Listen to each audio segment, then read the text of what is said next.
Welcome to the Tent Talk. I'm John Boylan. I will be hosting and moderating the conversation this evening. Tonight we are here to talk about the Moisture Festival, the history, the backstories, the backstage stories, the old stories, the new stories, how this whole thing came to be. I think we'll get started, and the first thing I'm going to do is bring up to talk about kind of the history of variety and the resurgence of vaudeville in America. I'll bring up Tom Noddy, Tim First, and Reverend Chumley.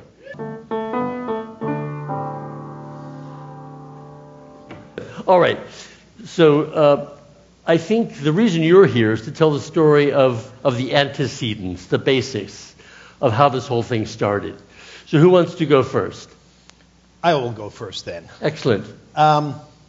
Right, so you know, when vaudeville died in America in the 1930s, really officially, it was the Palace closed in 32, it really died. In Europe too, when I go there and I talk to performers that know something about the history, they talked about variété, as they called it on the continent, or music hall, as they called it in England and in France. It also died, they said, but not really dead like it was in America. Some of the books, Chumley I know has read a lot about the history of vaudeville, talk about the fact that we had a Hollywood, and Hollywood resulted in all of the headliners moving to LA, buying a house, and they didn't have to go on the road and travel the life of a vaudevillian anymore, and that really killed it. But when I started going to these kind of early hippie gatherings and stuff, I saw a guy toss 3 oranges in the air and keep them going, and it was the first time ever, this is 1969, first time ever I had seen live juggling. It was really, as an entertainment, it was dead in America. You could see it on the Ed Sullivan Show, but they were almost all Europeans. It was really gone. And then in the late 60s, early 70s, some street performing happened. I started performing, and I ran into people in Central Park in New York and across the country, got out west. But my act, with the soap bubbles, aren't very good outside. And I needed to get indoors, so I started looking around for other performers to join me in a cafe, so I could get out of the wind to do it. And when I asked these 2 jugglers I met, who called themselves, in San Francisco, called themselves the Flying Karamazov Brothers, it was Howard and Paul. They said, yeah, well, it's a good thing they couldn't make the date, actually. But they said, yeah, it's funny, you're putting the street performers together. Yeah, I was calling it cabaret, into a variety show. And they said, because there's a guy up in the Northwest doing the same thing, gathering the street performers together, and he's calling it vaudeville. And as soon as they said it, I went, he's right. I'm wrong. It's vaudeville. We are the vaudevillians. And vaudeville's dead. There are no vaudeville houses. But we are that's why we're on the street. But we are the vaudevillians. And I became an evangelist for that movement. I went to the San Francisco Library and read all the books I could about vaudeville. And then I came up into the Northwest, seeing if I could find this legendary figure the Karamazovs had told me about, called Reverend Chumley. Maybe it's time to move on. Reverend Chumley. Reverend Chumley. I have to go back to the term where you said live jugglers as opposed to dead ones. I always wonder when you see a sign saying 20 live nude dancers. I can't think of the alternative. But we've juggled with the dead. Yes, yeah. You have juggled with the dead. And I opened for Jerry Garcia for the 3 worst weeks of my life, but who knew it would turn into a 20-minute part of my one-man show. Right. So, yeah, it's a no wind that blows nobody's good. So the Alligator Palace. The Alligator Palace. Well, as Tom was saying, when I was back in the ancient days in the early Jurassic in San Francisco, Bob Shields was the guy who put his life on the line and kept getting arrested doing mime and mostly follow clown stuff, making fun of stockbrokers and stuff in Union Square in San Francisco. And within a couple of months, Ray Jason, the official San Francisco juggler, was already established and juggling is live juggling. And then I was 17 and a young fire eater out for kicks and thrills called the Flaming Zucchini. And so I moved into the opening they were creating, and finally the courts got sick of sending Bob Shields back to the street, and they legalized street performing in San Francisco. And I immediately took my old Marine Corps truck with the hippie shed built on the back that was shaped, had the best view in town down at the aquatic park, and started street performing there and eating fire. And then during the week I would go to the library and read Any entertainer who's been around the past 200 years has written an autobiography, no matter whether you're second or third string. And I started finding all these books going, my God, that's us. We just don't have a venue. And then after a while, the various street performers from up and down the West Coast found themselves together at the Oregon Country Fair. Yeah, the Oregon Country Fair. That was it. Just we could find each other at the Oregon Country Fair. We could go back year after year. Chumley will be there. Karamazov will be there. This mad spoon player artist, the Spoon Man, would be there, and that core group kind of attracted other performers. Who there was no money, there was no you're camping in the dirt. You had to make your own audience, but you could find these other performers, and you could What year did the fair start? The fair started in 1969. And I first did it in, I believe it was 73, because I'd eaten fire in Eugene, and Eugene had taken me straight to its bosom, figuratively and literally. And they said, come to the country fair. And in those days, the fair was run by beneficent monarchs. They were kind of despots, Bill and Cindy Wooten. And they said, oh, you've got to come to the Oregon Renaissance Fair. And then Chumley made the mistake of inviting the Flying Karamazov brothers to the Oregon Country Fair. The next year for $10 a day, and they'd never heard of such an enormous sum before. So they came on up, and it's been downhill ever since. I came in during the downhill part. That's the downhill part, yeah. So back in the mid-late 70s into the early 80s, maybe even into the mid-80s, the Oregon Country Fair was the major gathering place for what became known as the new vaudeville performers on, like I say, primarily on the West Coast. There was a whole other scene in New England, in Maine and Vermont primarily, and but at that point there wasn't a lot of contact between the two. So the Oregon Country Fair was the place where performers could get together and hang out together once a year on the West Coast. But over the years, the Oregon Country Fair, because of their organization's structure and their financial structure, became less of a gathering place for the real performers, and some of us started feeling that lack, which is one of the concepts that led to the formation of the Moisture Festival eventually. And we'll leave you at that, because I think we have to move on, and we've got a lot to cover this evening. This has been excellent, but I think you have a presentation you would like to do. Yes, I do, Bob. Bob. Well, Tom. Of course you are, Bob. So we have Tim, and we need RB and Mac on stage. You're going to present right now, correct? Yes. Excellent. So, what do we do? Present in the, not the literal term, but in the figurative term. Yes. Oh, I Get hope ready it to is. run. I hope it is. Please, please. Here, let me My switch with beloved you. extended family, as a token of my esteem Yeah. and a true symbol of the value I put on our relationship with all of you, I hereby would like to present you with a relic of the first Moisture Festival, a piece of the original tent, which I had framed today. Yeah. Bravo.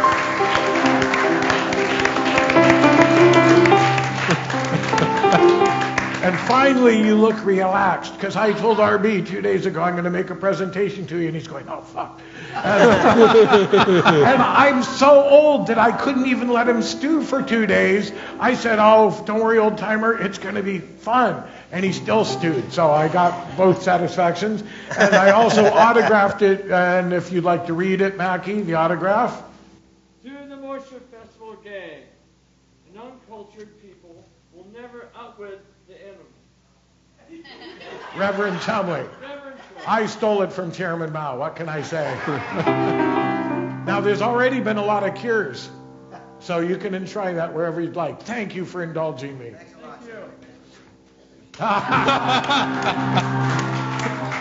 Okay, I'm gonna boot a bunch of you off the stage. So we're gonna have right now. I believe the next is RB, Tom Noddy, and Hacky.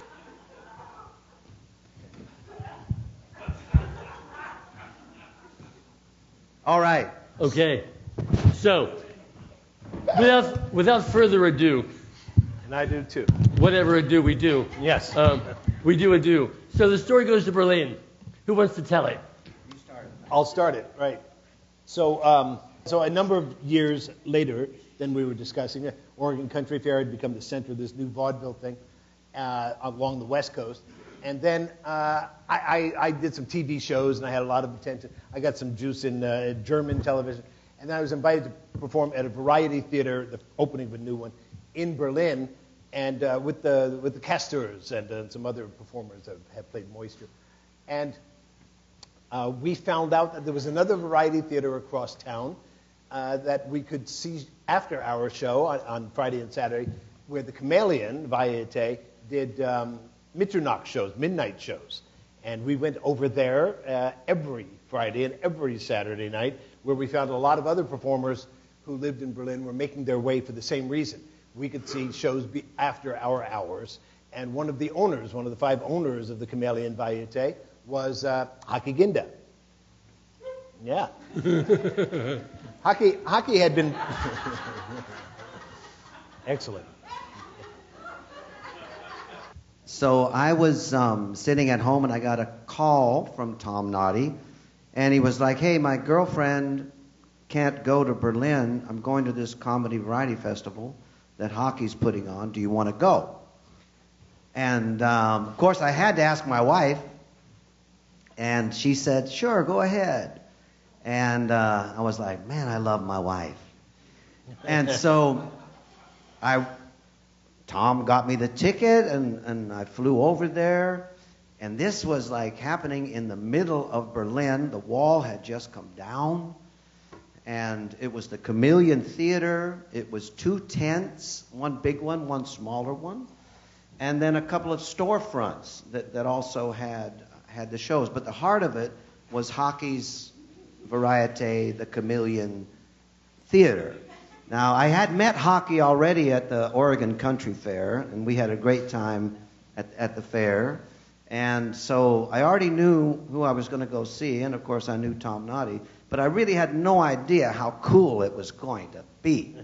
I mean, there are jugglers from Africa. And you got to tell them how you started why you decided to do that. Yeah, the wall came down. And it was really, let me get into it. I think I have to take my hat off. I feel like a little bit like too much costume, and so it's too funny. Let me... It's much better. Now it's much better. Yeah, I started the Chameleon. It was really funny. I was touring in Germany with a few people from Europe, street performers like you guys gathered over here at the country fair. We didn't have a country fair. We had Paris, Beaubourg, we had like Berlin, certain places where you see performers. And what I did is true, is I gathered those people, and we did the first Varieté show. That's what vaudeville is in Europe. We call it Varieté. And Varieté had a really big history. Like everybody of you guys, me too, back then, no internet. You went to the bookstore, you went to the libraries, you got everything about it. And I found out before the war, the Second World War happened, there were 225 officials signed in Varieté theaters in Berlin, only in that town. So I figured out, oh yeah, and I got the connection pretty fast from Varieté to music hall. And Paris, it's called music hall. And in England, they have the music hall, and actually that's where really Varieté started it. After the Second World War, I was the first one who opened a Varieté theater. So there was no space you had circus, but other than that, there was nothing for jugglers, for magicians, for musicians, for a lot of musicians we had. And so I started that thing with like 4 other people. Let's open a theater. It became almost like this year. It's incredible. Sometimes my hairs, if they go now up, that's not magic. That's really because of that. So, and then it happened that it was really successful. It got really woof cha-cha. Like you came every Friday or Saturday for the midnight show. I performed Tuesday through Sunday. I had 9 shows a week. And I did it for 14 years.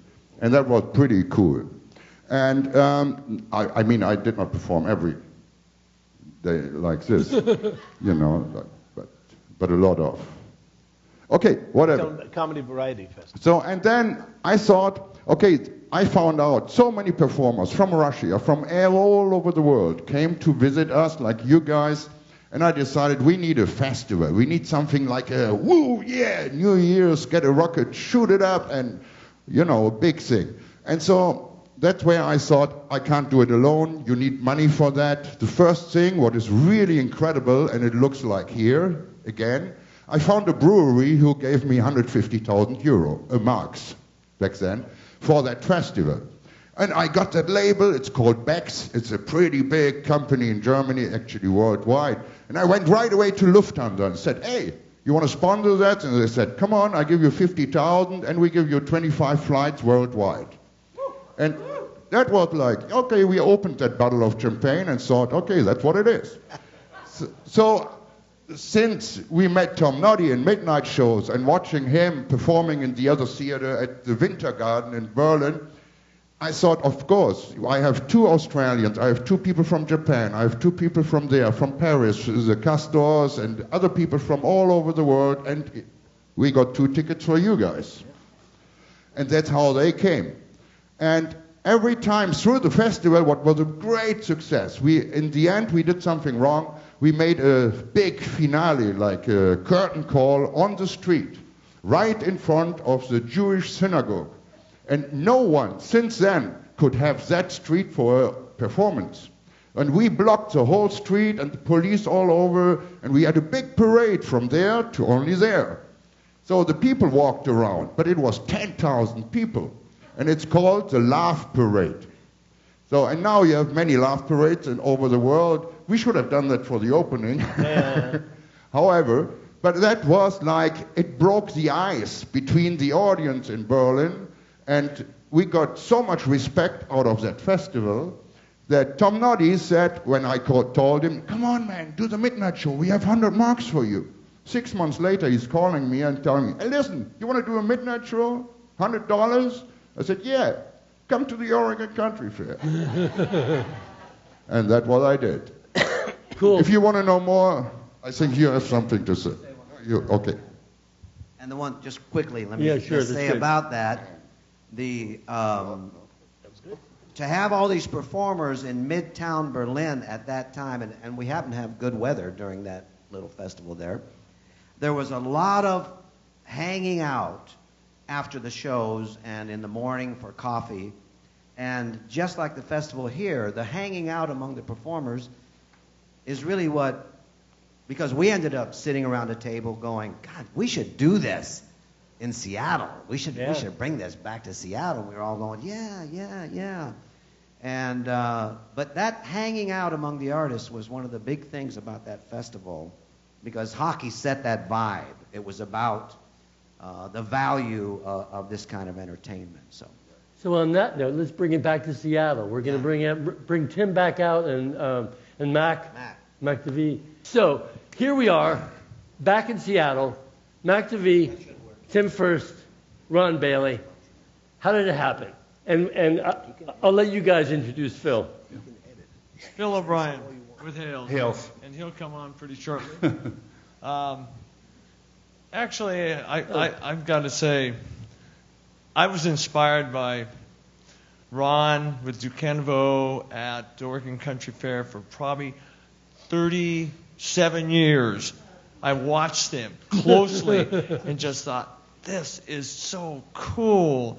And it inspired me, and I owe a lot to him and Duquesnoy, and I perform a little bit. My life has changed wonderfully.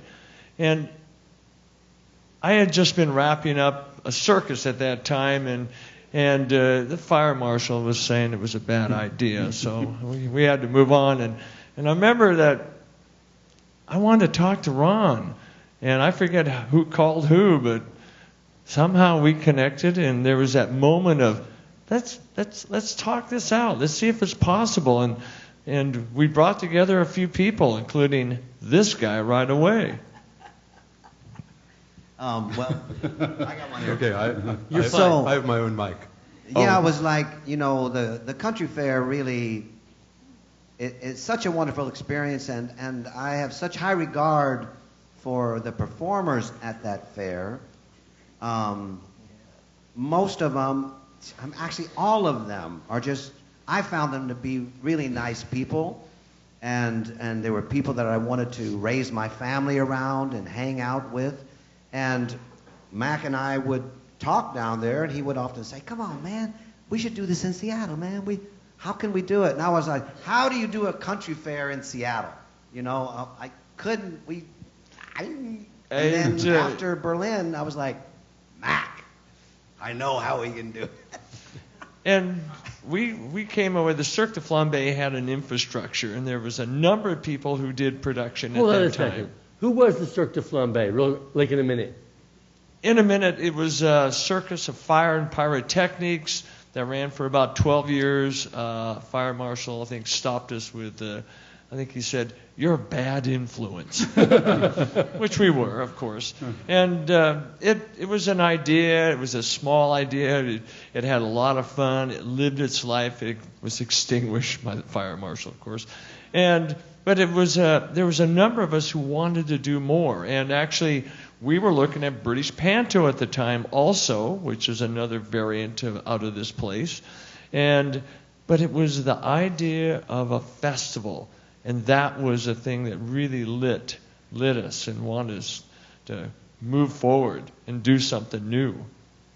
And one of the first people we were going, okay, we want to do it, but there was no way we could do it alone. And so the first person we thought of was Tim to help us do it. So these two guys called me. I'd known Ron since, the late 70s when you started coming to the country fair, and Mac through the Cirque du Flambe in its early days. And I liked the idea of the festival, and I wanted, my hope for the festival was to make a gathering place for a variety of vaudeville performers, because over the years the country fair had become somewhat less of that. And so when we started, I said, okay, we can do this. We actually can do this, but to do it, we need to make it a place that the performers want to come. And for most performers I know, it's the actual cash is less important than how they're treated and if they get fed. The beer was a bonus. Thank you. So yeah, and then also very early on, Simon Neal was a good friend of Mac's, and he was instrumental in the early days of the organization of the thing. First of all, his energy and his positivity helped a lot, and then you brought in Sandy Palmer. Yeah. I must say that once the meetings kept going, Simon went, "Oh, I can't do any more meetings with you guys." No. He wasn't a meeting guy. No, he wasn't. No, he wasn't a meeting guy. We brought in Sandy Palmer, and you've probably seen her skating around here. Sandy was our PR person, sort of someone who would go out and talk people into stuff. And she was just like, "Great idea. Let me go do this." And she went forward. I can't remember all the people she talked to, but a lot of people started helping us. And Sandy would have been here, but she's in Europe, so She flew back to Denmark. she flew back to Denmark. Today. Yeah. She flew Today, back yes. today. Yeah. A shame. It's a shame. Would have been good to have her. But also, Sandy was a worker bee, and so was Mac and Tim. So it was a whole group of people that had fun working together. We just had fun working together. And, to come into this warehouse and turn it into a theater, Phil, tell us about when you were like, he's got a mic, like, what was it like from your perspective when we came marching? Well, it was, you had fun written all over you. It was right from the start. We went to the, I remember the first one in the tent at Chumley's tent down across from Red Hook, and Mike came into the pub one night. I think the first night on Friday That's night. Mike Hale. Yeah, Mike Hale. And he comes up, he goes, you got to go see this thing that I just went to, he saw the first show. I said, what is it? He goes, it's this, I don't know what it is. It's like a Ed Sullivan show down at down there by Red Hook. And I went, okay, that sounds fun. And my kids were going to school right across the street. And so I gathered them up and we went down there and he said, yeah, they'll just let you in. Just tell them, I gave them some beer, so they'll let you. So I took my daughter in there, and within about 10 minutes, she's up on stage with Reese Thomas as a volunteer, and that he was walking a tightrope, and she was, very eager volunteer. But anyways, it was a lot of fun, obviously, and we all, other people from the brewery went, and we all had a great time. And I think it was later, or in the fall of that year, I was doing something. Mike goes, hey, come on down. You got to talk with these. Remember that Moisture Festival thing we went to? He said, these guys are here from that, and they got an idea. It was Ron and Simon. And so they were proposed a benefit show to apparently make up the shortfall We lost a few bucks the first we had purchased toilets and heaters and hired the tent from Chumley, and we just threw money out there thinking this is going to work. And of course many people came, but I think we charged $5 for a show. It's a cheap ticket thing, and we wanted this to go, and of course at the end we went, oh, we lost our shirts, man. Yeah, and that's where the benefit show came about. We, as a brewery, every year we would always have some kind of party at Christmas for our customers, for our clients, and people that bought our beer, just as a thank you. And so the idea sprung up that it would be a 2-day benefit, and the first night would be our party, the party that we would have as a annual thing. It's like, well, this would be a perfect party, and then the next night was the benefit, and it was 2 nights only, I think, for that benefit. It was 2 nights. Weekend. So to put this in chronological perspective, Mac and Ron called me at might have even been December of 2003. We didn't actually decide to put on the festival until sometime in December for a festival the next spring, 2004, in Chumley's tent. Everyone had a great time. We didn't lose too much money. We wanted to do it again and wanted to do a fundraiser both to help recover what we lost the previous year, but a main reason was to be able to fly in a few performers, because the first year, I was twisting the arms of friends to come and perform for nothing. Drive up from Portland, you'll have a great time. And it worked, but wanted to bring Offner out from Maine, wanted to bring in other performers from other parts of the country, and so we worked out this arrangement with Hales, where we did 2 nights of shows in the warehouse, one as the holiday party for employees and distributors, and the other as a fundraiser for the Moisture Festival. And my recollection is it worked so well that Mike Hale said afterwards, why don't you just hold your festival here next spring? Or you guys might have said that too.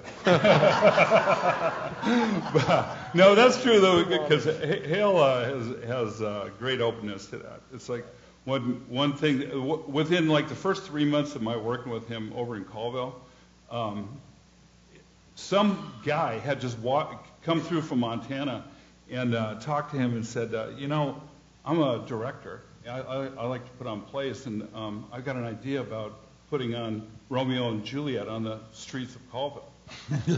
and he goes, but we could center it here. We'll have the final scene on the loading dock of the brewery. And Hale was like, okay.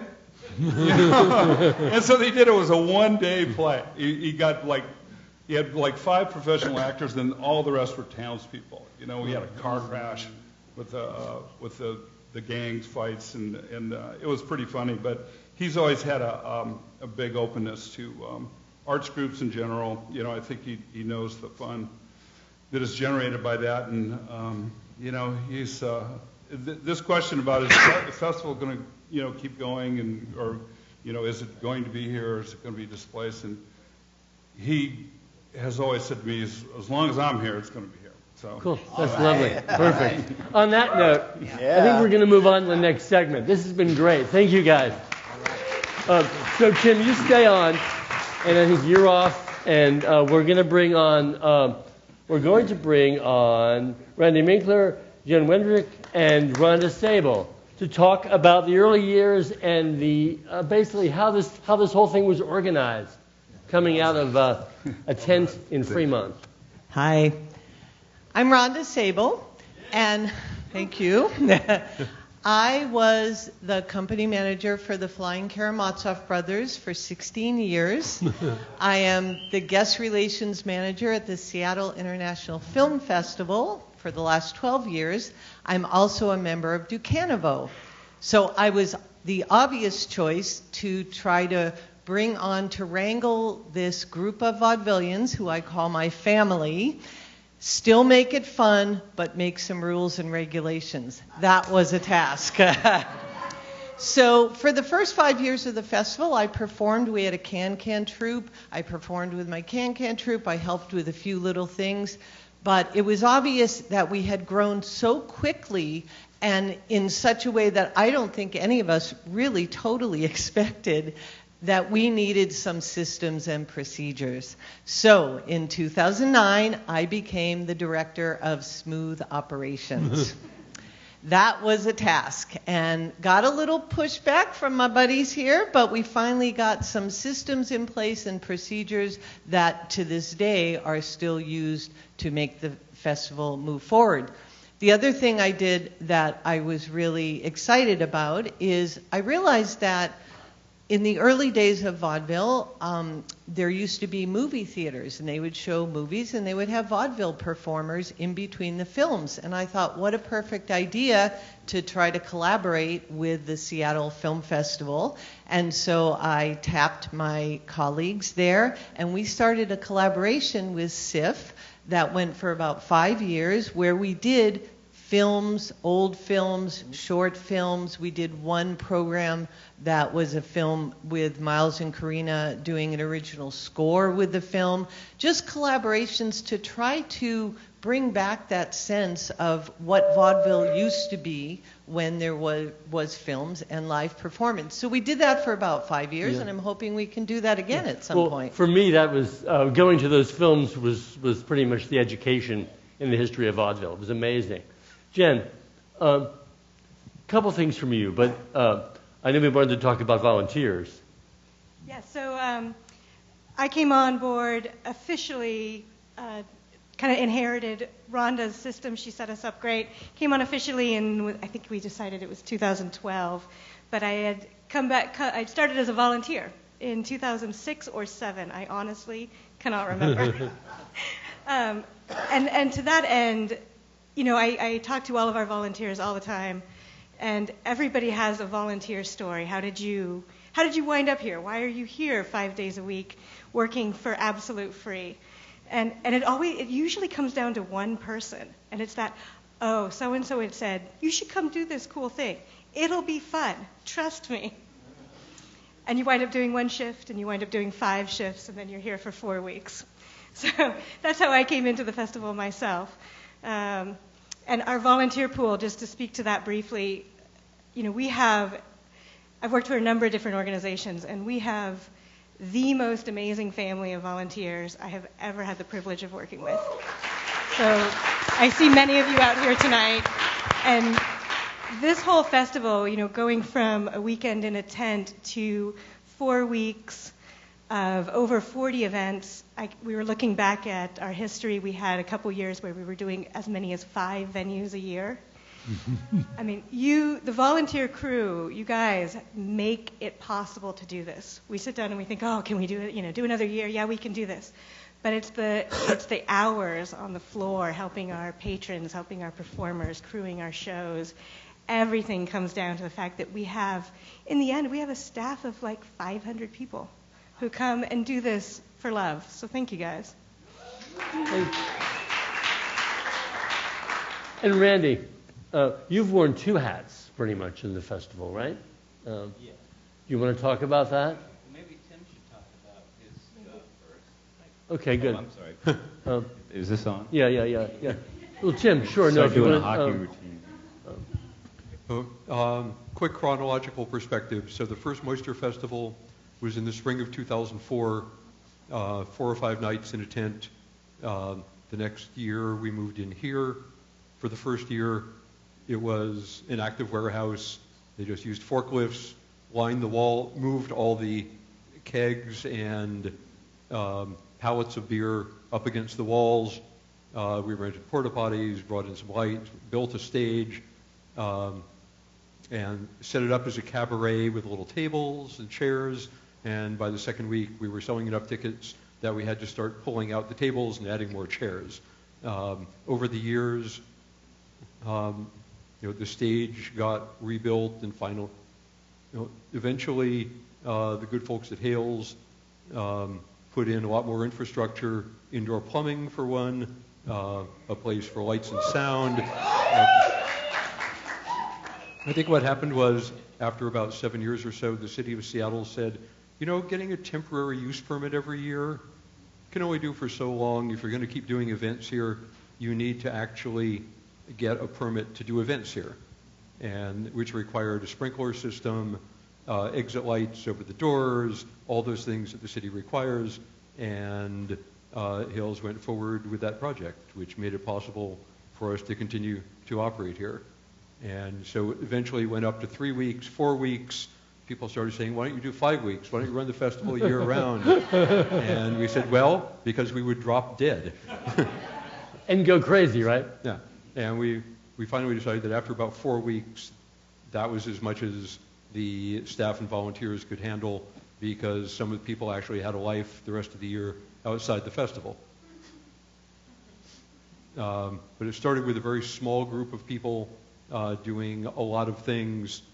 Jen talks about the volunteers, which has grown considerably over the years.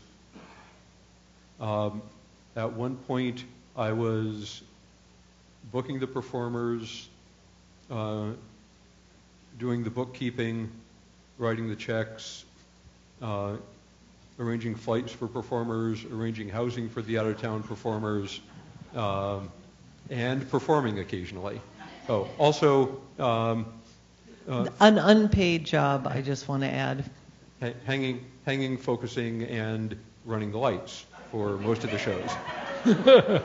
And to that end, we still have a board of 14 volunteers who are our organizational 501c3 board, who volunteer their time all year round. We still have our production group, which retains a lot of the original people, 5 people who meet all year round, once a week, to put this thing together. But as the festival expanded, then brought in a professional bookkeeper. Finally, another board member started acting as a treasurer. A volunteer took over to arrange the flights. Some other people took over to arrange the housing for the out-of-town performers.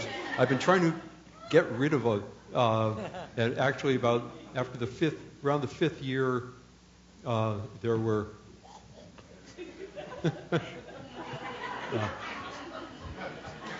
as more and more performers were wanting to be involved, we started having to ask performers to take a year or two off so that we could bring in new people. And I decided that if I was asking other performers to take a year or two off, I should ask myself to take a year or two off. And I found it much more relaxing not to be performing while producing.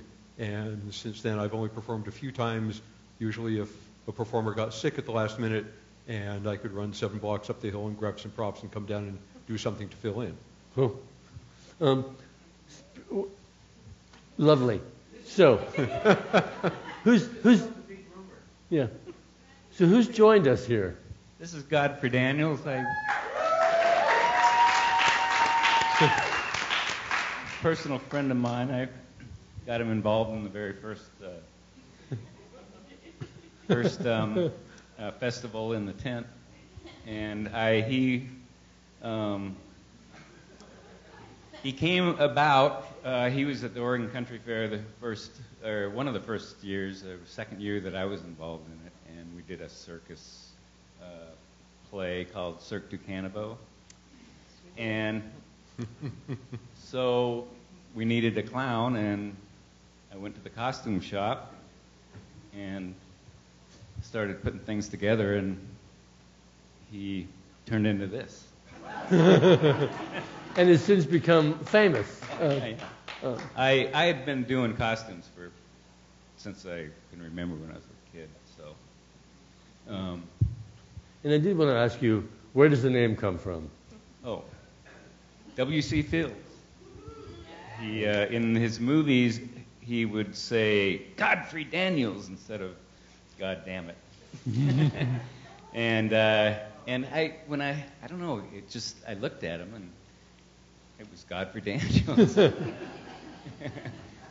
Beautiful. Yeah, he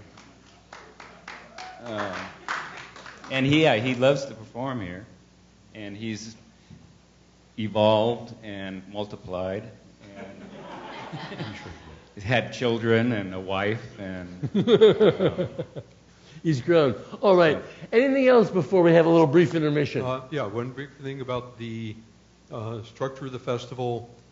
One of the things that makes it possible to do the festival like we do and bring in so many performers is what we refer to as the share system, which is, as far as I know, unique to this festival, where every person who performs gets one share for each show in which they perform, whether they do 3 minutes or whether they play in the band for 2 hours. And so what we do is all the money that comes in, originally it was just ticket sales, then it became ticket sales and donations, sponsorship, everything. All the money goes into one pot, as it were, and then all the bills are paid from that. The theater rental, the insurance, the food for performers, plane tickets, all the expenses come out. We then put aside enough money for the overhead to get to the next year's festival, and the rest of the money is divided on a share basis among all the performers. This has several advantages. One is we can look at the finances in total, how much money we have, and divide it, so we haven't promised to pay more money than we ended up taking in. So the festival doesn't run a deficit or have to close because suddenly sponsorships are down or a grant hasn't come through. A lot of organizations are killed by depending upon income. We've taken it the other way. We look at our income and then divide all the money that could be considered a profit among all the participants. The other advantage it has is not having to negotiate 125 different contracts every year. What it also means is that most performers end up making considerably less than they would if they were performing at a traditional gig. However, we try to make sure they don't lose money. If we invite someone from out of town, we pay their transportation. We house them in someone's home. We feed them backstage. If they're coming from out of town, we give them a per diem. We try to make sure they don't lose money, and then anything else they get is hopefully a pleasant surprise. Had other festivals done this?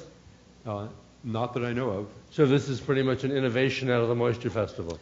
Yeah, and I just want to say that based on what Tim said about the share system, the fact that we have seriously more performers every year apply than we can fit in all of our shows is a testament to this festival. And for me, that's really the secret, as well as our incredible audiences who come every year and buy lots of tickets to see lots of shows. So those of you who have been audience members, thank you for that. But we have done a great thing here, I think. The sense I get is that people really want to come here. I mean, it's not like, oh, I got to do the Moisture Festival. It's like, I'm going to do the Moisture Festival. which is amazing. And I think it speaks to the community that we've tried to create both backstage with our performers who are coming here, all the people who work on the festival, the audiences that are amazing, creating this community that you're not here for the money. We're not here for a very high ticket price. It's very easily accessible for our audiences. And everybody comes together across front of the stage, back of the stage, back of the house, front of the house, comes together in this amazing community that we can make happen for 4 weeks out of the year. And I think that's a truly unique, special thing that's created here. Go ahead. Well, I just wanted to talk about the shows a little bit because we hit on more and more performers wanting to come. And Tim does a lot of the booking. He has a lot of connections with people, goes to the festivals and meets new people and invites them. And word of mouth, they get out. And I help him a little bit with that. And then He helps a lot.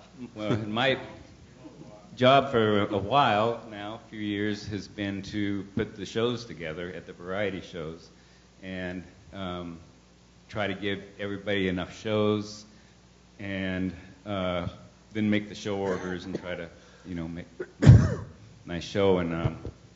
And we get more and more performers, and some are long, some are short. It's really, some of the shows get really long. And because we have more and more performers, and we say, okay, that's enough performers, and then somebody will say, oh, he wants to come, and we got to have him.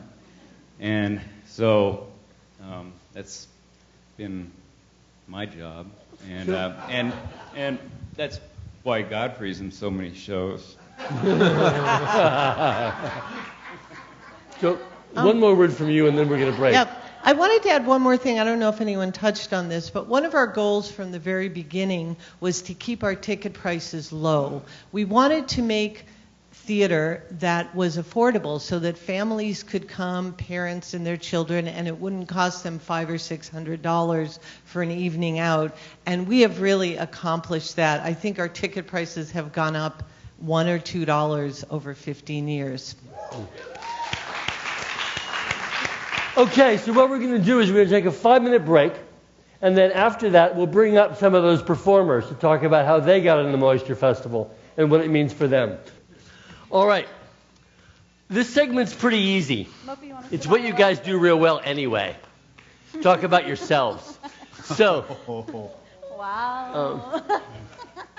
Come in here. The idea is basically to talk about what you feel, what brought you to the Moisture Festival, how it works for you, why it's important to you, why it's not important to you, and maybe talk about some of the other angles of how you perform.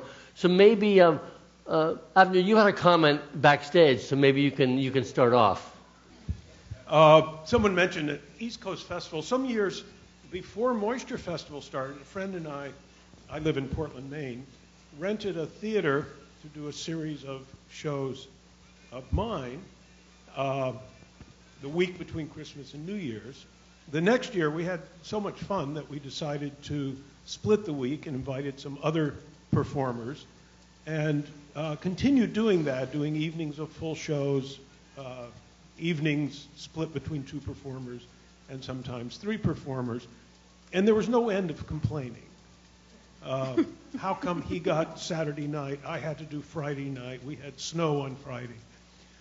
Sometime in there, Tim invited me out to Moisture Fest, and I came out and saw the vaudeville format, and I came home from this experience and said, we're doing nothing but variety shows,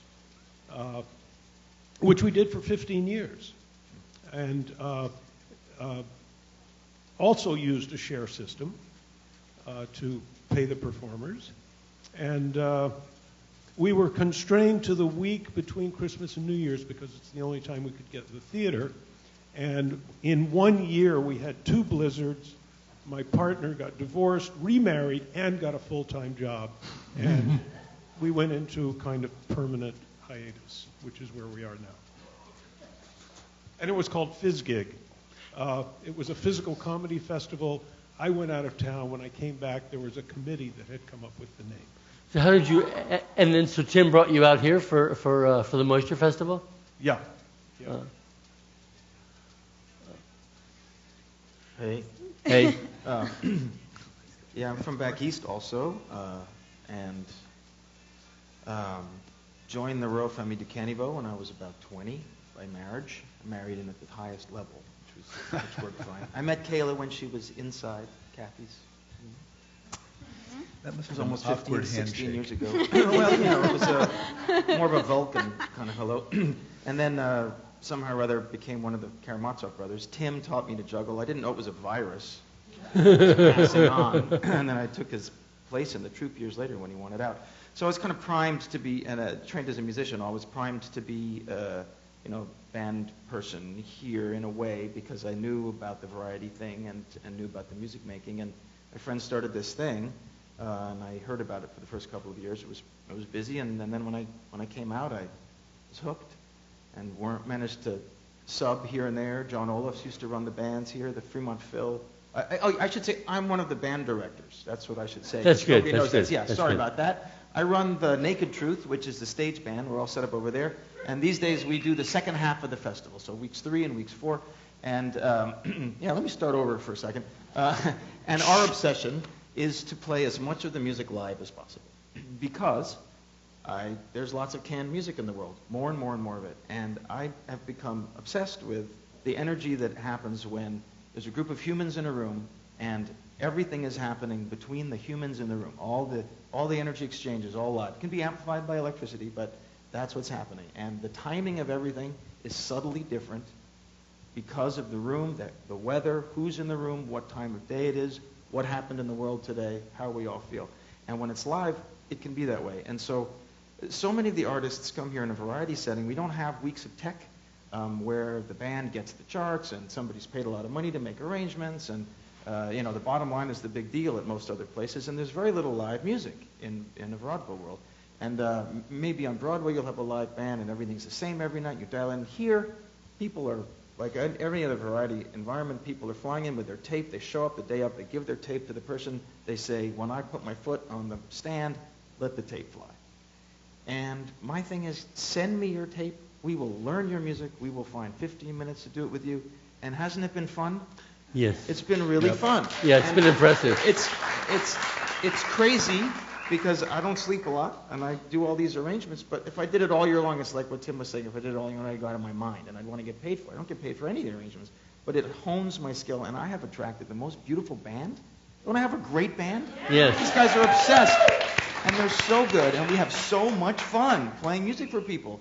And Mike Cavaney yesterday said, I've been doing my show for 34 years, and I've never done it with live music.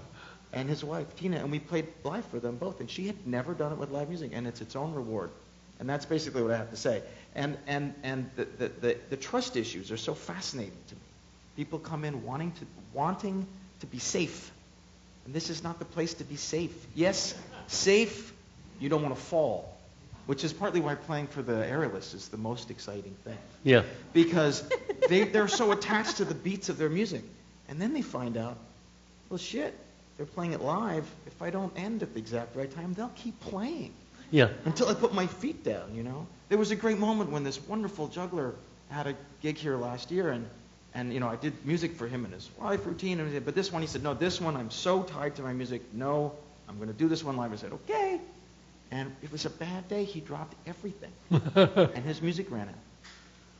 And we jumped in, even though we hadn't prepared it, because he said, no way. And we started playing it, and he looked up at me, this little smile. And he hit every trick. And the audience went wild. So anyway. That's good. No, but that's my... That's beautiful. That's sticking to it. That's my story, and I'm sticking to it. So. Iman, you can you go next? Can I actually Kayla. touch on that, because I know that it was really important, like this band and the Royal Famille du Caniveau is something that I was born into, as he was married into. I was born into it, and thank you, Muppy. Thank you. And I know it was very important to my dad and to some other people too. Muppy, get us. To have live music and to have that be the energy exchange between people, because it creates so much more, like Mark's saying, it makes it so much more live, makes it so much more organic. And me as a singer, I also now have performed. I think I've actually performed at every single Moisture Festival since the beginning. I think that is the truth. And under sometimes in bigger roles and sometimes in smaller roles. And one of the main things that I've done is gotten to be a singer for a lot of the performers and sing for them live. And just the other day we had a performer, and the song was hard. It was hard for the band. It was hard for me to sing, and she was so adamant about it. She's like, I don't care. I don't care how much it gets screwed up. I'm so into the fact that this is live. Absolutely. And so that kind of trust, like Mark's saying, I think it's a little different with aerialists. I think that it's very appropriate to have that be more specific for safety issues. But for dancers, for jugglers, everybody else, I do think having that is so important. And I think that comes from the essence of the Moisture Festival, which is a lot to do with the Oregon Country Fair. I mean, that's Umo, Martha, Fremont Philharmonic, like almost every little piece of the Moisture Festival also does the Oregon Country Fair. And part of why the Oregon Country Fair is so beautiful is that we gather at night and sing around a fire. And there's just something so tribal and so ancient about that, and how that comes about and how songs come about, that connects us to the earth and to one another. And I think that the Moisture Festival has done a really incredible job about maintaining that. And it really then, the energy flows between everybody, because if one person screws up, then it's okay because there's other people to catch them in that moment. So just to touch on that. I do love the idea of people catching each other. It is part of this business, from what I can see, in more ways than one. So, Amon. So, I'm from France, like Charlie, but I'm from the Pays Basque country.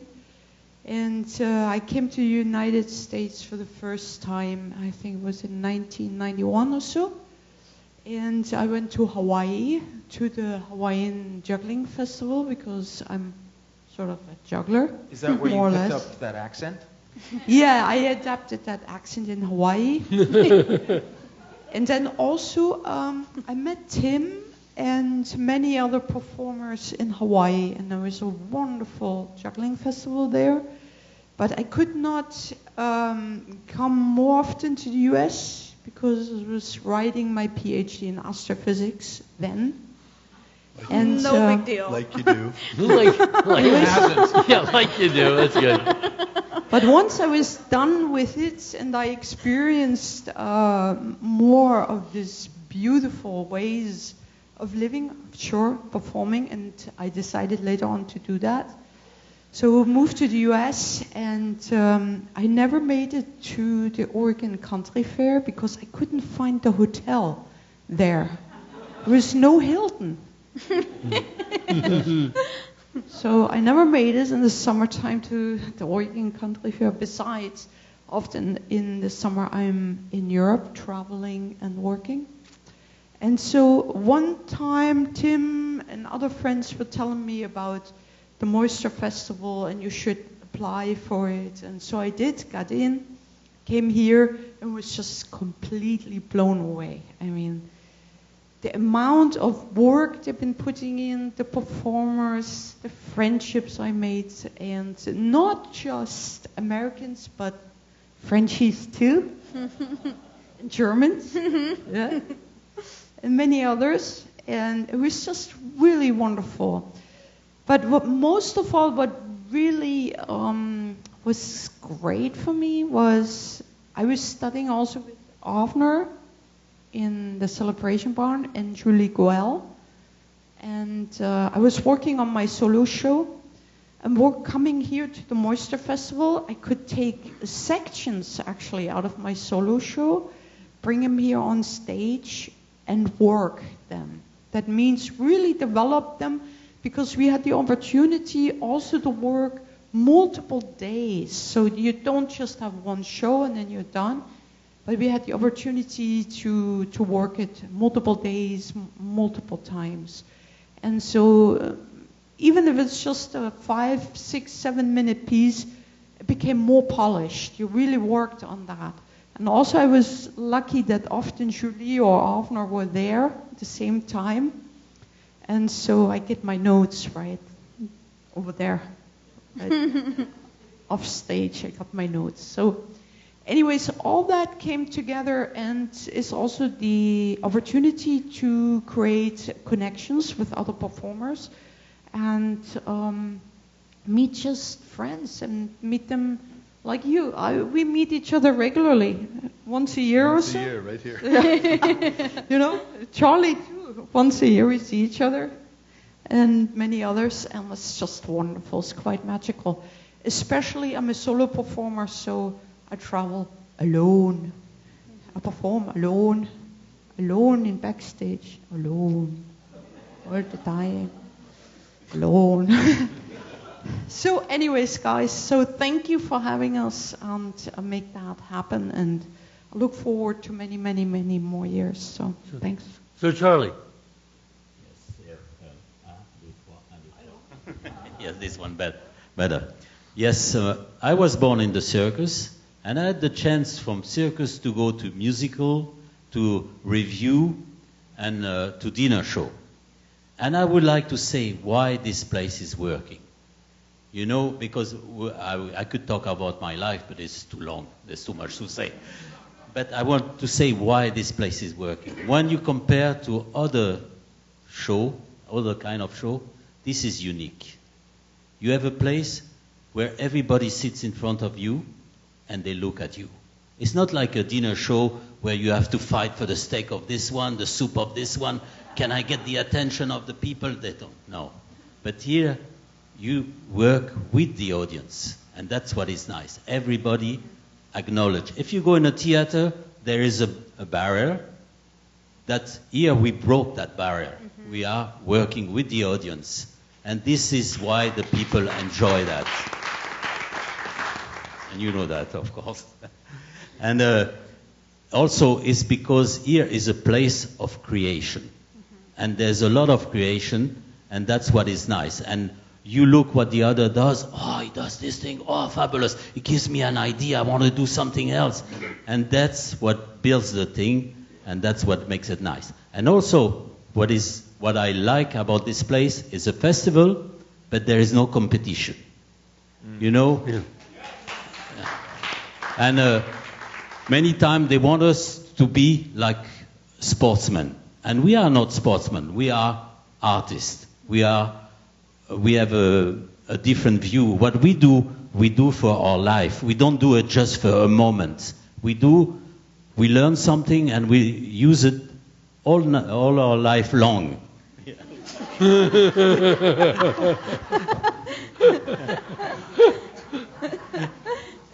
And that's what is nice. So when I come here, I have to say I feel at home. Yeah. So from what you're all saying, Sorry, it sounds. Can I actually say one more thing? Can I just? No, go. This is what I'm going to do. I'm just going to just insert.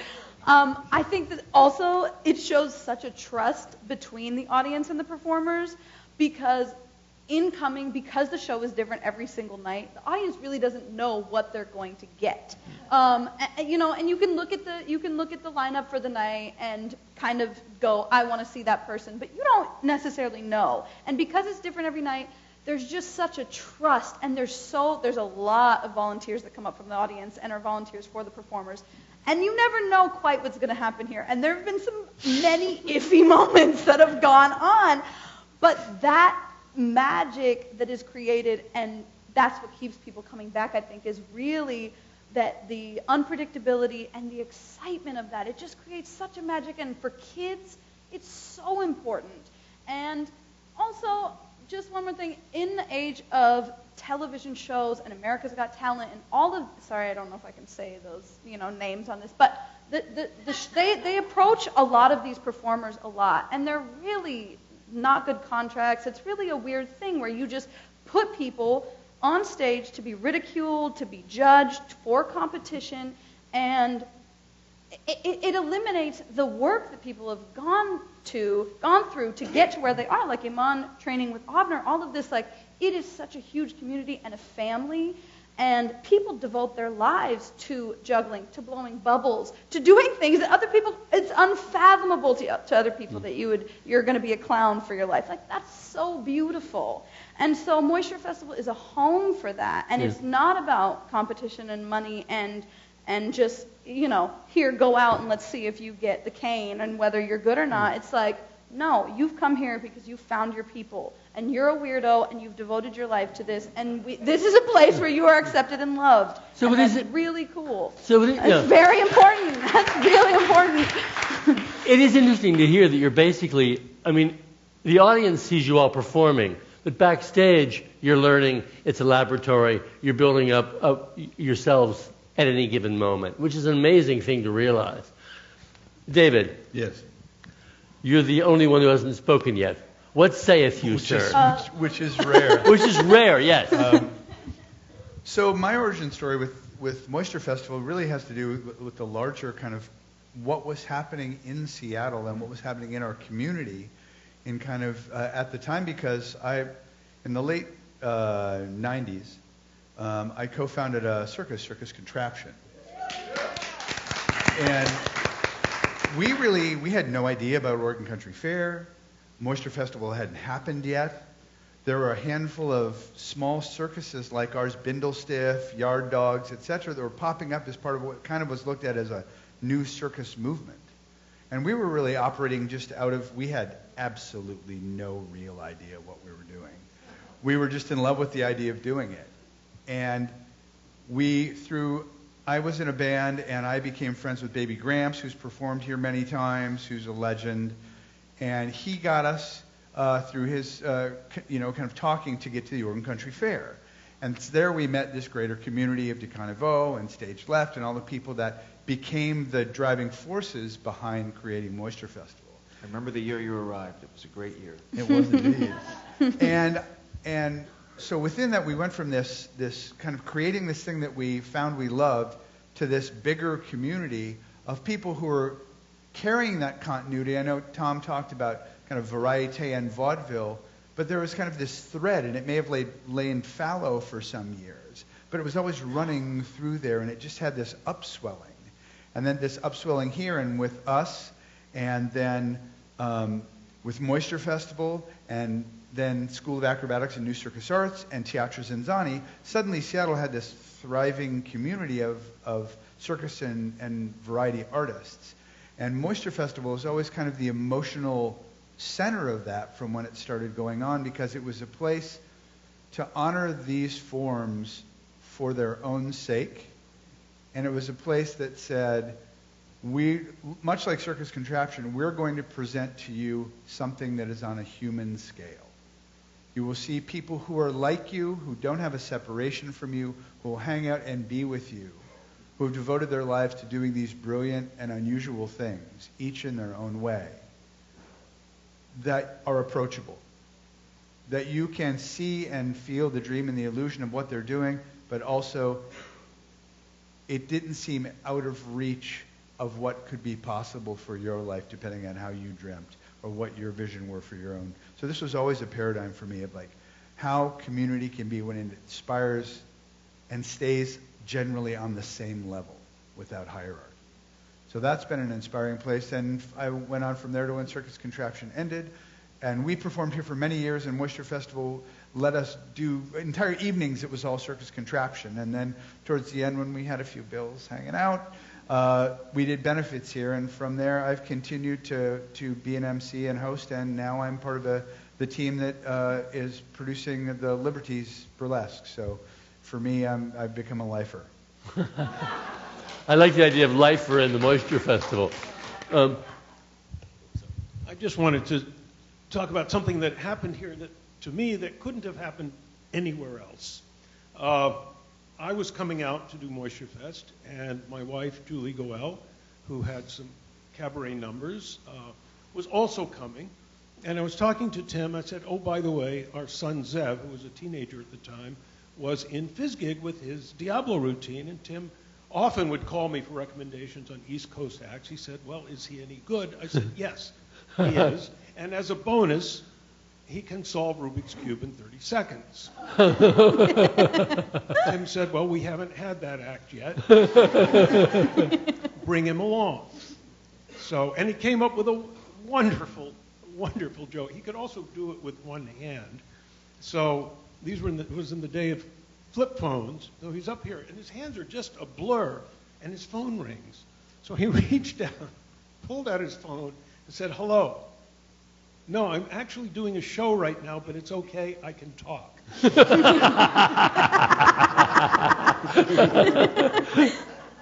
After the show, I saw him in the corner with Simon and Tom Noddy, much as Simon and Tom Noddy and the Flying Karamazov brothers and I would get together to give each other notes after a show, and they were discussing his costume and his presentation, and my heart just swelled. That's beautiful. Well, oh, of course. I didn't even know you were here. We thought you were working. Yeah, we thought you were working. I mean, you're the waiter, right? I never talk on stage. He also never works. I never work. Meppy. I'm Meppy. I'm from Berlin, and yes, I'm a performer. So what is it with the Moister Festival? The Moister Festival for me is mainly family. That I grew up here. I met my wife here. My son is made in Fremont.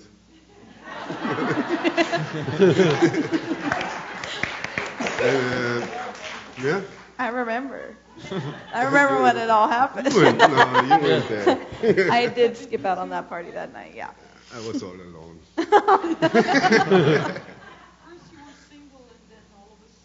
I know, it went quick. It went really quick. But it went really well anyways. We're still married. We have another kid. She's 5 now. So we still married. And yeah, that's what it is. I grew up here, performing here. I think I did my first steps on the stage, and the last steps on that stage, I did too. I mean, I'm still sitting here. That's beautiful. And I'm not going to stop doing it, I think. So I want to perform, and I want to do it, and I love the Moister Festival for what it is, and for what it gives to people, and to the volunteers, to performers, to audience, whoever wants to come and be part of it, and be in this community. You can, find wives, get kids, have fun. And raise them all on shares. Raise them all on shares. There's free beer. There's free beer. It's a brewery. To speak to that just briefly generationally, I mean, I literally remember when you were a kid. Right. When you were a very, fairly young boy. And I was young. I was 25, 24 when I came. 23?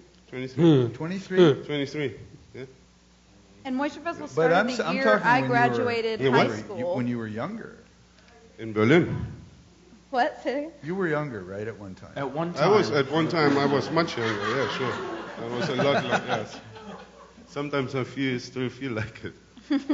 Okay, we're going to move this on. Mm-hmm. Okay. Because we have the next segment has to do with aerial and burlesque. And so I want to thank you guys. This has been an amazing conversation. Thank you. Kathy Sutherland, Rhonda Sable, Martha Henson, long time. Danger. Thank you. This is. Are you ready with your? Hockey wants me here. We are ready. Cool. Okay, I want to say one thing about burlesque. Legend has it, everything I've read said that burlesque actually started with a belly dancer named Little Egypt who performed at the Chicago World's Fair in 1893 and caused quite a sensation.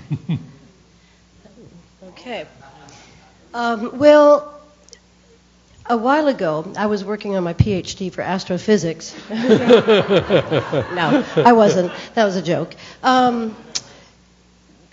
I had just started acting in this community, and at this time, this burlesque kind of started, and it was so bad. I can't tell you how bad it was, and I was really kind of going, I'm kind of interested. It was in these big venues, and the venues, it was enough to just go, I'm doing this.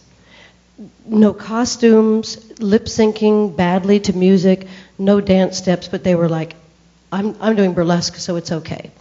And I remember thinking, gosh, I don't know. I just don't love this. I don't think it's great. Kind of a cool idea. I was excited, but really I was not, just thought, okay, that's just a passing thing. Years go by, and all of a sudden, this little bit of burlesque starts popping up in tiny bars and tiny venues, basements. And it is so amazing. And I'm watching this stuff going, wow, the stage is this minuscule stage. And they're doing these funny little things. And I started going, Rhonda, you got to come see this. This is amazing. It was vaudeville. It was funny. It was something I had never seen before. And it was truly just fabulous and wild. And you didn't know what was going to happen. And I'm watching these women and men own their sexuality like I had never seen. No apologies, no shame, just saying, I'm a sexual being, so, and this is what my body looks like.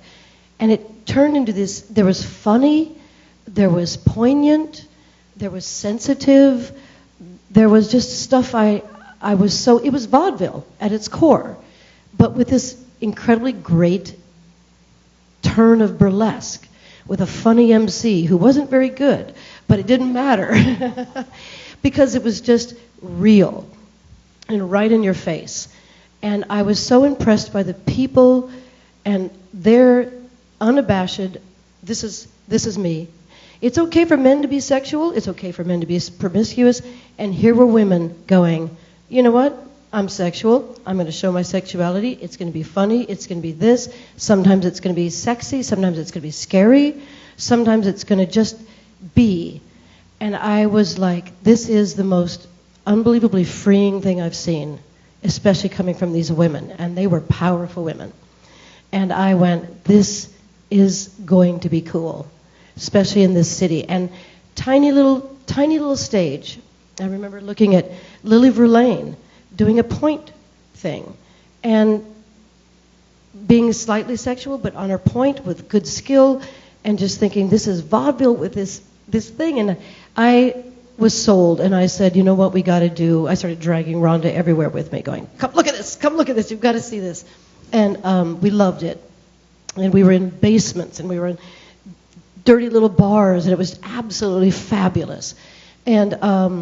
And so at that point I said to the festival, I said, I really think vaudeville is going to be big in this town. And I'm not one to see the future, otherwise I'd be rich. And so, but at this point I went, I think vaudeville is going to be big. There's some amazing, burlesque is going to be big. There's amazing people here. It's something I'm so intrigued by. And that's when we kind of started doing it. And at that time I'd also met Tamara Dover, who was doing burlesque and aerial, and classy and sassy, Tamara Dover, and it really got me interested in that as well as the aerial thing. So that kind of is where it got kind of started. So I talked to the festival and I said, I just think we need to do this. And that's kind of where that started, I think, was at that moment. I got on this thing, like we have to do this. Is that all I was going to say? I can't remember. So it is true. Kathy dragged me. We spent almost every weekend night going to shows all over town and identifying performers that we thought would be great in the festival. The very first year, so we started the festival in the tent in 2004. In 2005, we did burlesque right here at Hales. And in 2006, we thought, let's try another venue. So we decided to approach Fremont Studios, which, as it turns out, is the building right next door to the parking lot where we set up that tent on the first year. So that was so appropriate. We did 2 burlesque shows. That was 2006 at Fremont Studios. We sold, I think, somewhere around 1,500 seats over the 2 nights. And we said, oh yeah, this is going to go. So we did that 1 year at Fremont Studios. The very next year, we were invited to come to Act Theater and do our burlesque shows in a professional theater.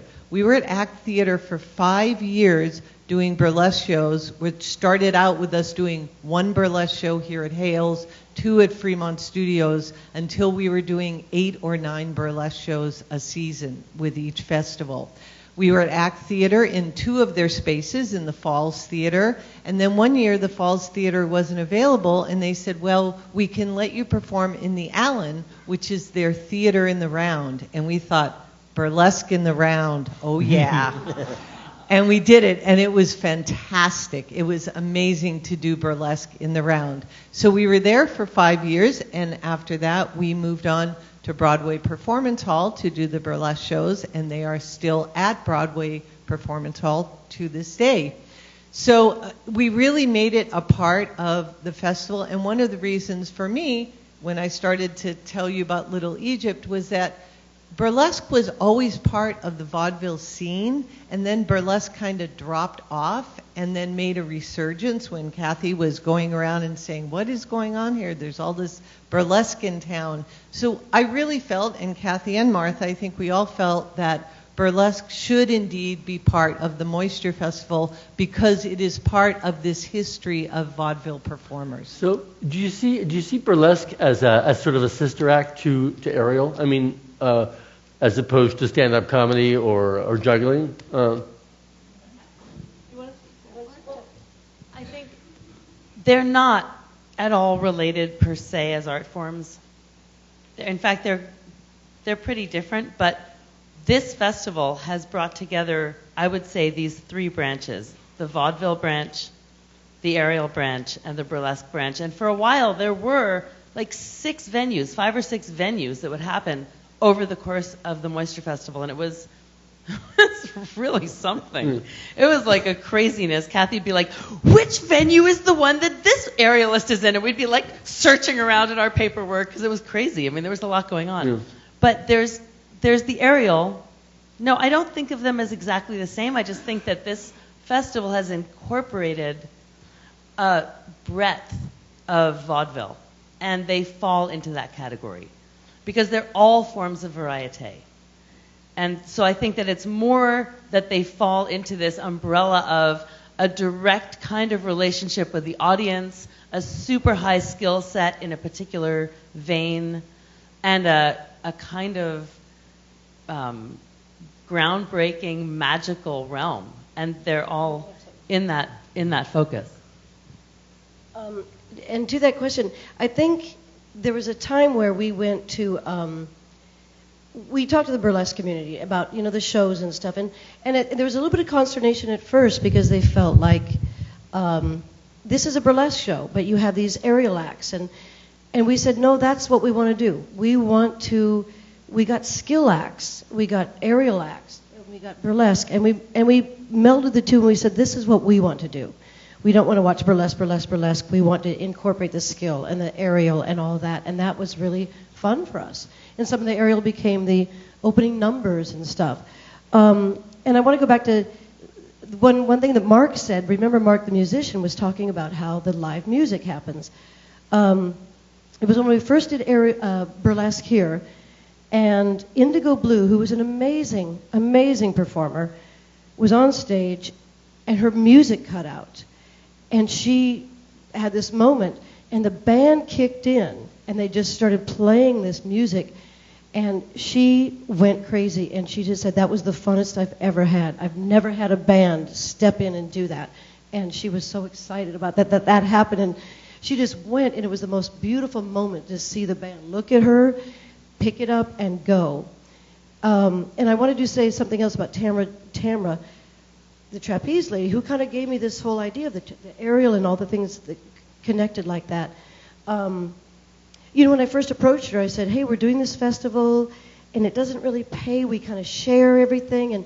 And so a lot of the burlesque performers and aerial performers said, no, we want to get paid for art. We want to get paid for what we do. And I said, we get that.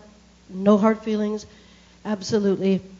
And by the next year, the feeling for the festival was so good and so community that she said, I want to do it. I don't care. And it had been at first, they really said, no, we want to get paid for our thing. And as you heard about the whole share system, it didn't take long for people to also want to be involved because of the feeling that this place produces.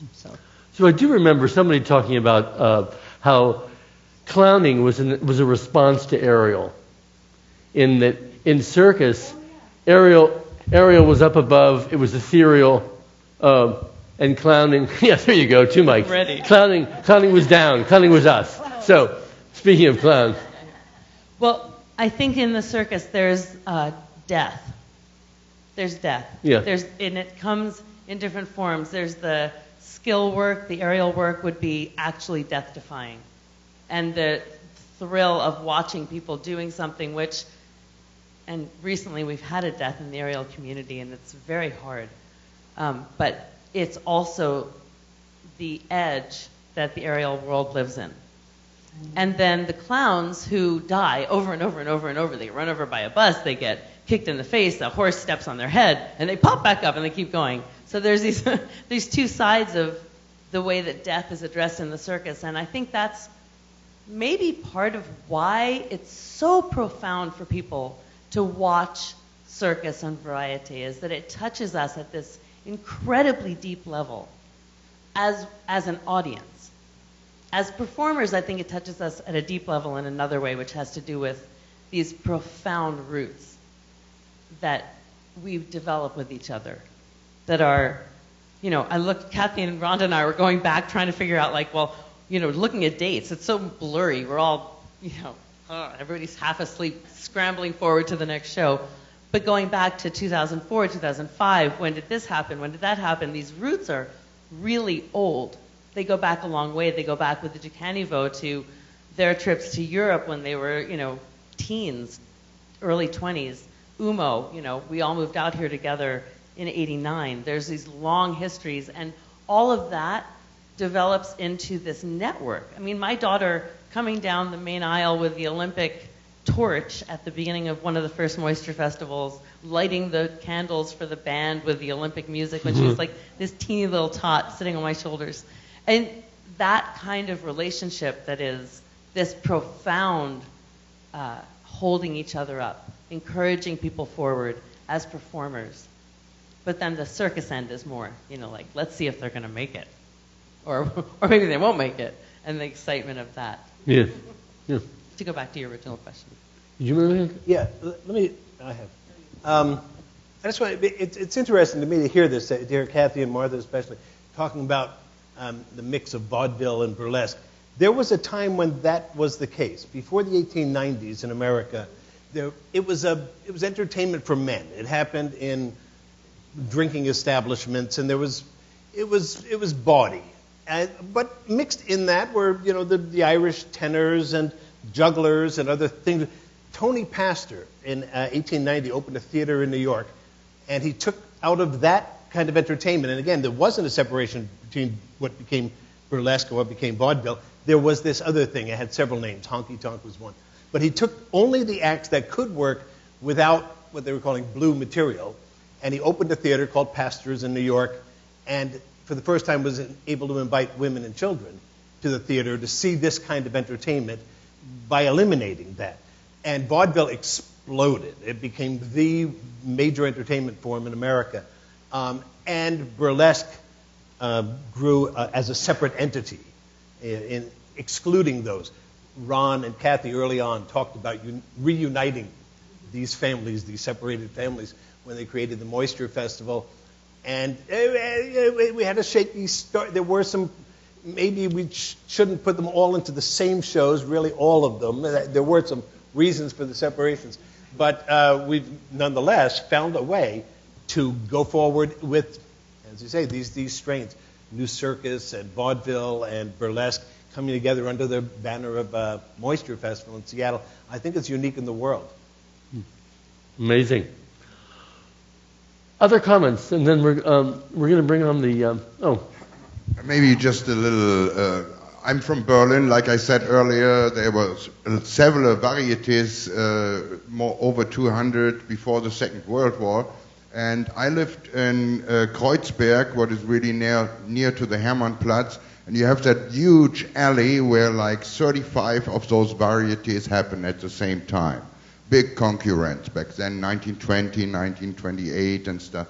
And it was incredible that people really took their kids to those shows and they could see burlesque. And there was children sitting in the audience, and I mean, you know, they didn't get really all naked and stuff. And there was one variety, it was called Hasenheide. And it had, the entrance was windows, and there was water running. And it was like the whole thing from here probably to the door.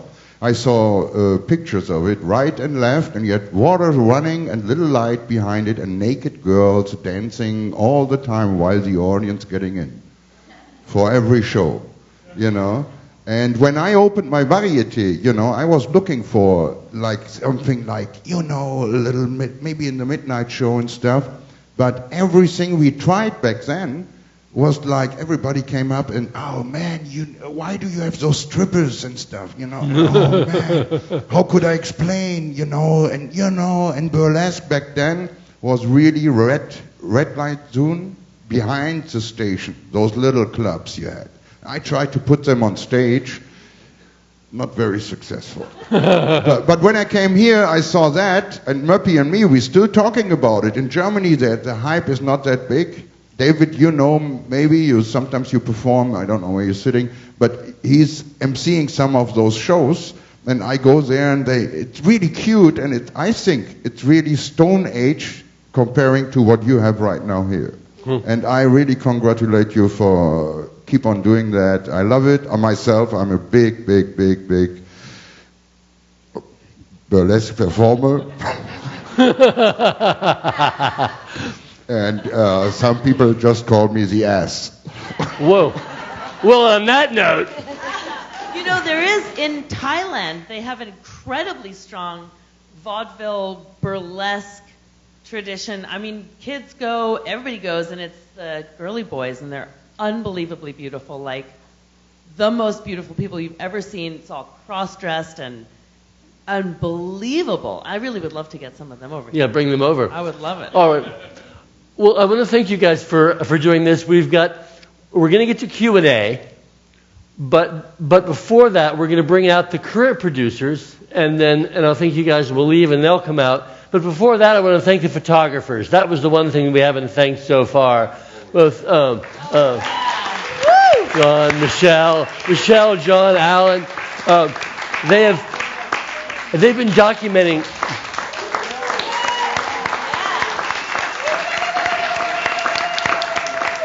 They've been documenting this show for 15 years. All right, so we're going to... Sure. Okay, so yesterday, April 1st was the anniversary of the first photo I took for the Moisture Festival. Oh. Mac Davis called me up and said, grab your camera and meet me at RB's house. And there I met Kayla, I met Godfrey Daniels, I met RB, I met Kathy, and about 3 or 4 other people. Simon was there, Chumley was there. My first picture is Chumley sitting on a trapeze, and it's just came to this. The first year, there's no photos of the actual show. I was in the band. Michelle hadn't joined us yet, so we have very little documentation of the first year. But the next year, Michelle and I got together with Mark Gardner, and we pulled it all together, and we've been at almost every show since. So I want to thank you all. Yeah. Thank you, John. We'd like to thank you. Okay, a short segment just to... we can't move the couches out, Ron, because we lose the light. Yeah. Okay. Where's Tim? Where's Tim? Here's Tim. So, closing words before we go to Q&A about where are we going with the Moisture Festival? We're going to take over the world with the Moisture Festival? Where are we going? Wow. We look at 15 years, and we've all sat around the room and been like, wow, 15 years. How did that happen? So, I think we would all say we're keeping going. This is amazing what we've got going here. Where we're going, there are so many amazing artists out there that I feel like we can provide a stage for, and we'd like to keep doing that if I'm not mistaken. Ron, you want to add anything? Do you have something, Mac? Well, each year we, after the festival, we look at each other and go, "You look like you've been run over by a train." And we have to make a decision every year do we want to do it again? And we look at each other, and Ron says, I'm in. I'm in. I'm in. Can I go home now? Yeah, no way. But it is kind of an amazing thing, this festival, because it has occurred to me just recently. I don't know why it took me so long to realize. But we don't actually have like a person in command.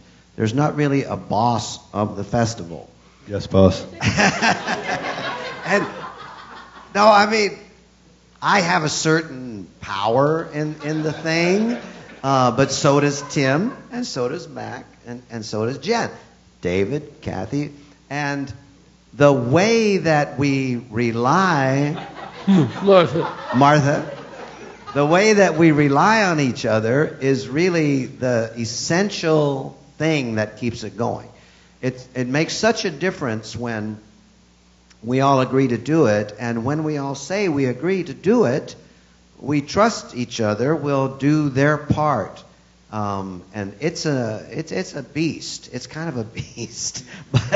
But when I can lean on Tim and I can trust that Tim's going to come through, he can, for the most part, trust me.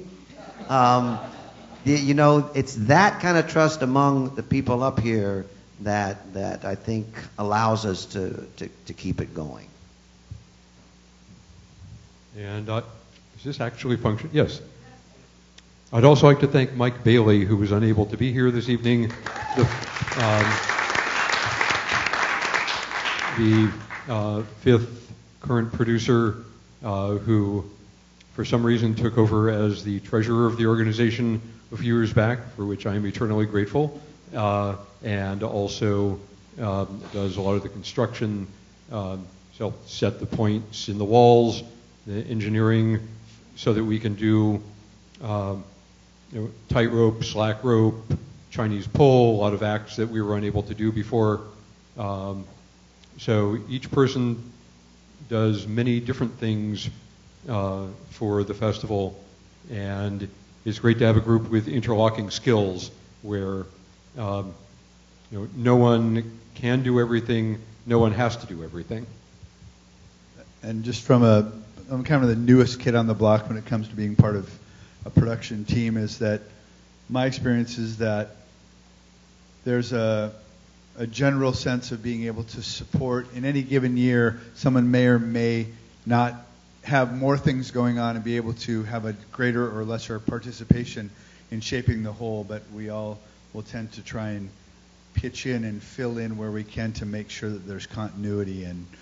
And my aspiration, just if anything, is that this continues to be a great paradigm for community and humanity and how it can function in a really cooperative way and bring a lot of beauty into the world and hopefully have a building of its own one day. Yes.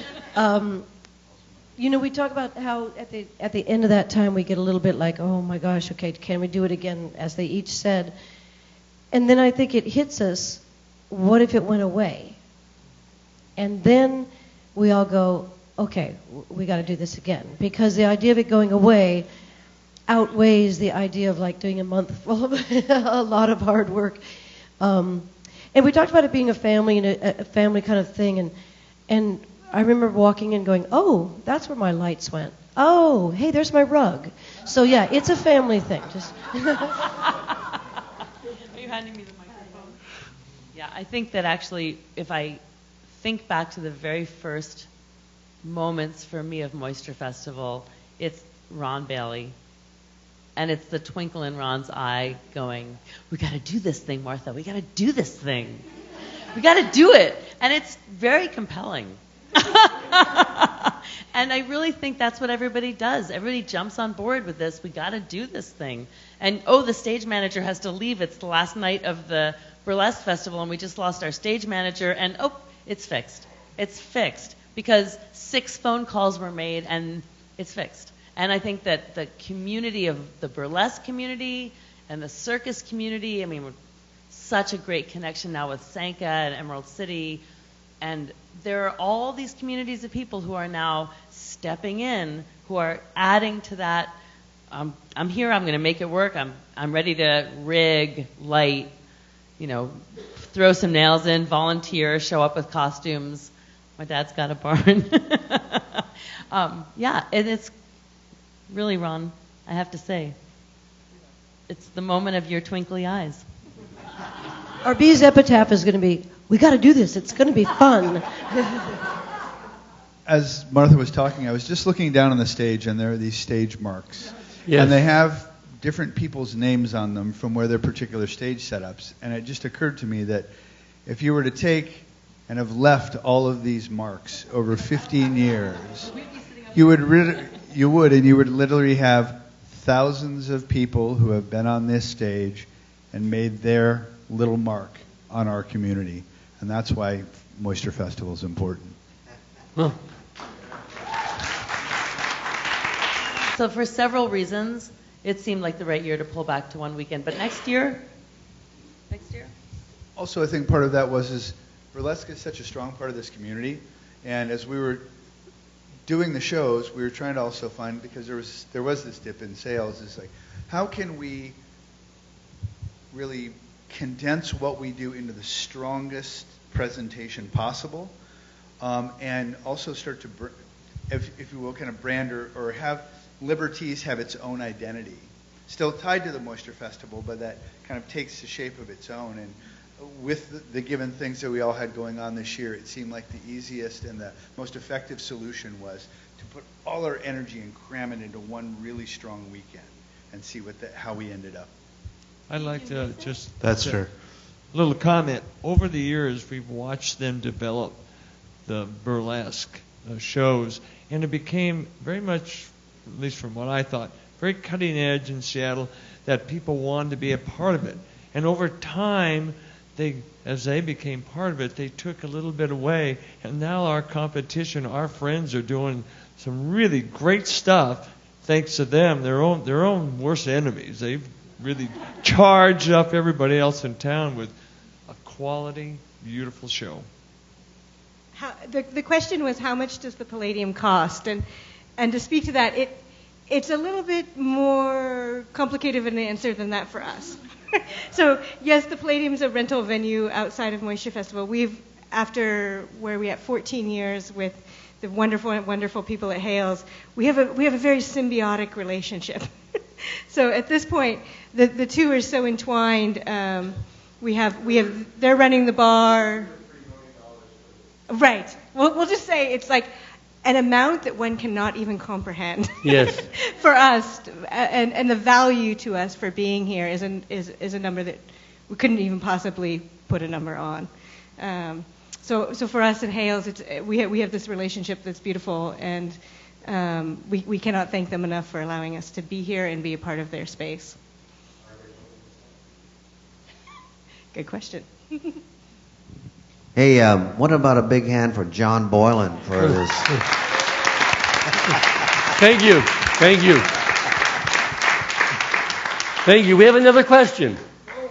Well, I'd like to make an observation. Back in 1976, I had an opportunity to help out with Aerosmith, a concert there, and I saw the beautiful they give these audience, people made these art things to the performers and stuff like that, but I never got a opportunity to meet the performers and stuff like that. And I've gone to concerts, to Seattle Center and stuff like that. Never got an opportunity to meet the performers and stuff like that. But this is a precious thing to meet you guys, have dinner with you and stuff like that. It's just a wonderful part of this whole thing that, just like that. That's important to me. So thank you very much. Thank you. Yeah, it's very community-based. Adrian. I'd like to know from everyone here, what do you see the future of the Moisture Festival being? What are you going to do? I know you say it's going to be big, but I think we'd all like to know, are you really, really going to keep it going? Because I need a job once a month for a year. Adrian's our rigger. He's an amazing presence in this place. So please tell us, what is your envisage of the future of the Moisture Festival? And, of course, the burlesque. Well, I think, like I think Rhonda and Kathy were saying earlier, at one point we were doing 4 venues as part of the festival, and that became a little too much for our own brains, but also we felt like we were making the volunteers work too hard. And so we concentrated on, let's do the Palladium really well, and let's do Broadway Performance Hall really well, and then be open to something else that comes along, like, for example, there's been talk about Tacoma, Everett at one point, and we always say, well, okay, how's that going to affect the volunteers, and how's that going to affect our operation? So we're always open to expanding it, like we did. We went to Scotland, to Glasgow, to help benefit the oldest surviving music hall. And we had a friend of mine who was a sound guy, went to work for Microsoft, and he invited a guy from Dublin who also works for Microsoft. And the guy from Dublin was like, you got to bring this to Dublin. And I'm like, okay, give us the money and we'll bring the Moisture Festival to Dublin. So we're open to whatever, as long as we can do it and not overwork our staff or our volunteers. But I think everyone wants it to keep going, for sure. It's like Kathy said, if it ended and all these performers weren't able to put their mark on the stage, it would be heartbreaking. It really would. And we're also dedicated to the joy that it brings to people. I think that's as important as anything. When we see people leave the auditorium and with that big smile on their face, and they're holding their kids' hands, and dad's drinking a beer and the kids eating popcorn. I mean, it's just a beautiful thing, and none of us want to see it go. Well, I think the planning of the future of something as magical as the Moisture Festival is a delicate, delicate balance. I do, because if you really want to grow and become more established and put out a 5-year plan and make a vision that's going to get funded at a really high level, that's a direction to go, but you might end up losing this incredible listening that goes on, which is really profound and delicate.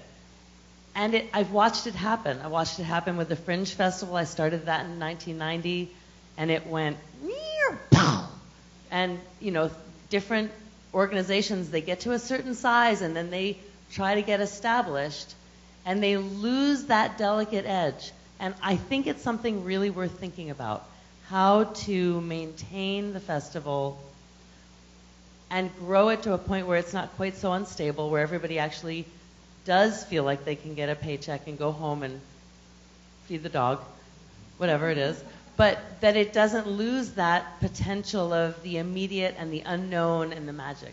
I think it's a delicate balance, and I think the Moisture Festival has walked it really well.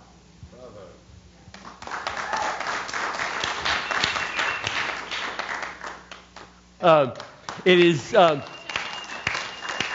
And John, I'd also like to thank Alan Plotkin, who put this all together. He's working on a documentary of the Moisture Festival, and he's been the main videographer here for quite a few years now, doing amazing work. And Alan has been amazing instrumental in producing this event. So he's definitely an asset for the Moisture Festival. That's for sure. And I think there's so many. It's hard to even say how many people we need to thank for this thing continuing. The volunteers are truly amazing.